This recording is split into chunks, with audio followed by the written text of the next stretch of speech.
નમસ્કાર દર્શક મિત્રો, આપ જોઈ રહ્યા છો એનએન ન્યૂઝ. હું છું એન્કર પિતા પટેલ. હવે જોઈએ અગત્યના સમાચાર.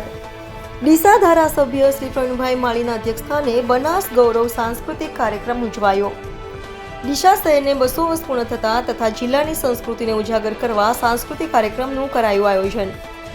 ડીસા શહેરને 200 વર્ષ પૂર્ણ થતા તથા જિલ્લાની સંસ્કૃતિને ઉજાગર કરવાના હેતુથી રાજ્ય સરકાર શ્રી દ્વારા આદર્શ હાઈસ્કૂલ ડીસા ખાતે ધારાસભ્ય શ્રી પ્રવીણભાઈ માળીના અધ્યક્ષસ્થાને સાંસ્કૃતિક કાર્યક્રમનું આયોજન કરવામાં આવ્યું હતું. આ કાર્યક્રમમાં ધારાસભ્ય શ્રી પ્રવીણભાઈ માળીએ જણાવ્યું હતું કે બનાસકાંઠાની ધરતીએ અગણિત વિરાસત અને કલા દુનિયાની સમક્ષ પ્રસ્તુત કરી છે. આ કાર્યક્રમમાં ગુજરાતના જાણીતા કવિ પ્રસાદ કુમાર જાદવ, ડીસાના અગ્રણી શ્રી લીલાધરભાઈ આચાર્ય, શ્રી કનુભાઈ, વિવિધ કલાકારો સહિત બહોળી સંખ્યામાં નગરવાસીઓ જોડાયા હતા.